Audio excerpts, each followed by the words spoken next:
keluarga serakah kan. Keluarga serakah itu Jokowi pengen anaknya jadi wapres, terus anaknya jadi satu jadi gubernur, mantunya maksud saya. Kalau anaknya yang kecil Kaisang ini kan tadinya kan mau diusung jadi gubernur DKI kan, atau gubernur Jawa Tengah kan gitu. Nah artinya ini kan keluarga serakah. Iya kan, Jokowi juga keluarga serakah, dia sendiri otak serakah. Belum ada presiden Republik Indonesia yang seperti dia ya. Misalkan Soekarno nggak ada dia mendorong anaknya untuk menjadi penguasa di era dia ya, waktu dia ini. Soeharto juga 32 tahun deh kemudian dia baru menempatkan anaknya Tutut itu jadi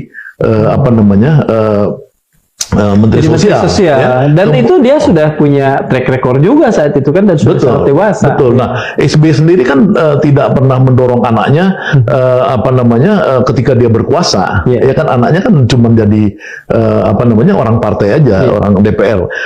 Kemudian Megawati dia juga nggak pernah mendorong anaknya untuk jadi menteri apa segala, anaknya di DPR aja kan gitu kan, sebagai bagian dari kaderisasi kan gitu. Kalau ini kan nggak, semua mau ngerampok kekuasaan dengan kejahatan konstitusional yang kita semua tahu. Jadi ini yang kita bilang serakah kan gitu. Kita taruh dulu lah urusan serakah. Kembali pada urusan PSI, kemudian Gerindra ini.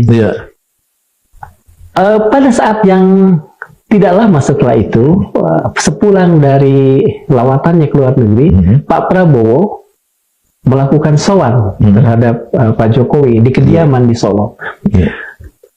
Apakah ada sesuatu yang dimainkan oleh Pak Prabowo? Di satu sisi, kan kita tahu hubungan dekat antara Pak Prabowo dengan dengan Dasko. Di sisi Dasko menyindir. Di sisi lain, Pak Prabowo datang ke Solo dan melakukan sowan. Agak paradok lagi. Apa yang Anda baca, Bung? Mas Angga, ada soal? Ya, kan gini ya. Ini politik ini kan sebenarnya kan ada dua. Maksudnya gini. Ketika Mahkamah Konstitusi memutuskan tidak ada lagi presiden threshold, ya kan, yang 20% itu, maka kita melihat ada gejala ex-presiden kita Jokowi ini untuk melakukan suatu kerja-kerja besar, membangun partai politik kan, yang dulu disebut super TBK macam-macam, yang namanya belum tentu tadinya PSI, dia mungkin aja dia tadinya mau bentuk yang baru. Saya dengar di salah satu tokoh yang ada di rumah yang rumahnya di Mega Kuningan, apartemen Mega Kuningan ya, bertemu dengan dia untuk merencanakan bagaimana mereka membuat partai yang akan sangat besar di tahun 2029. Ya, kemudian adik daripada orang yang rumahnya di Mega Kuningan itu ya pergi ke rumah Bursa Sarnubi. Ya, menawarkan Bursa Sarnubi untuk bergabung. Bursa Sarnubi kebetulan cerita sama saya, kawannya. Jadi memang ada langkah-langkah dari kelompok Jokowi, saya lihat memang untuk melihat 2029 itu secara serius. Ya, jadi ini adalah peristiwa penting soal kerja Jokowi untuk melakukan kerja politik partai-partai ini. Nah, tentu saja mereka masih punya uang yang besar, dan di situ mungkin Prof. Dasko yang instingnya dan kemampuan intelijennya mengamati bisa melakukan satu canda-canda yang kemarin kelihatan canda, kancil mau diganti dengan apa, tapi dia nggak sebut gajah kan di video itu kan, tapi kira-kira orang tahu ada di Solo kan mau ganti gajah kan gitu. Gajah itu kan maksudnya dia mau menjadi raksasa kan gitu kan, simbol dari sesuatu yang besar. Nah, apakah itu memang kontradiktif dengan Prabowo? Saya pikir Prabowo kan menjalankan politik etis. Halo teman-teman, kembali lagi bersama saya di channel ini. Teman-teman, kita tahu bahwa polemik yang terjadi saat ini ya, waktu Pak Jokowi sebagai pejabat Presiden Republik Indonesia, teman-teman, bahkan dia setelah ya lengser dari tugasnya ya sebagai jabatan Presiden Republik Indonesia, teman-teman, ya sering ada polemik yang terjadi yang mengenai dugaan ya isu ijazah palsunya Pak Jokowi yang terus tersebar di mana-mana, teman-teman. Nah, dimana sampai kemarin Pak Jokowi ya dipanggil ya oleh dari pihak kepolisian untuk meminta ya keterangan dalam hal ini. Nah, hal seperti ini, teman-teman, yang menurunkan ya derajat Bapak Jokowi.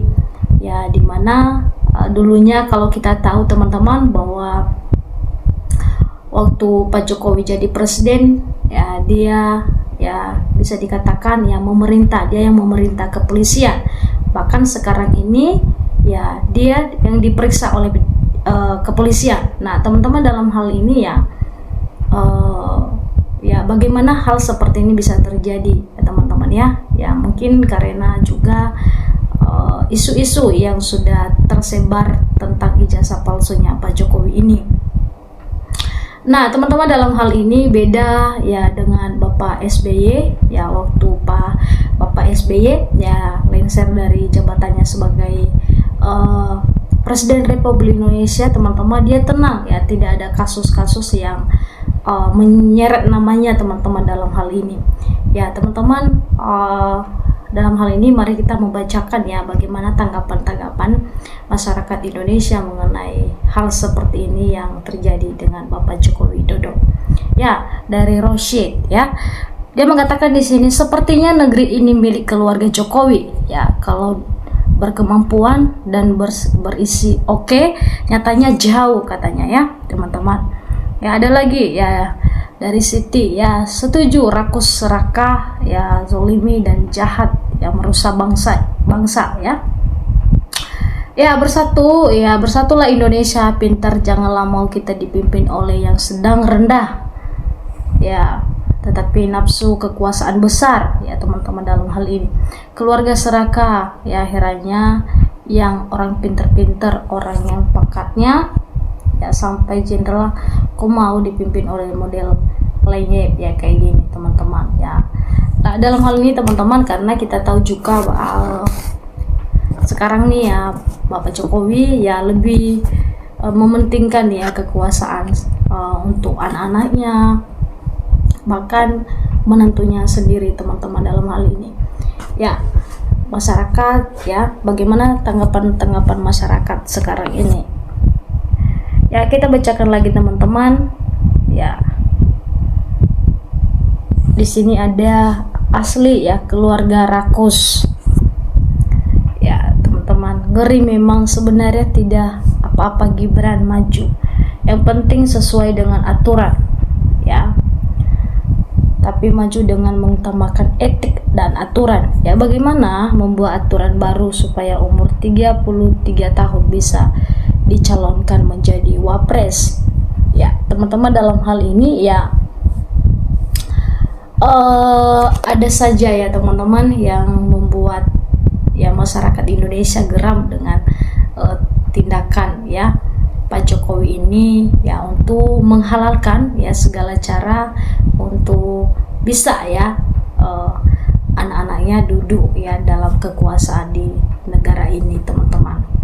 Ya, teman-teman, dalam hal ini ya mari kita memberikan tanggapan ya melalui lewat komentar ya, biar kita dalam hal ini kita saling bertukar pikiran. Terima kasih teman-teman, sampai ketemu di video selanjutnya.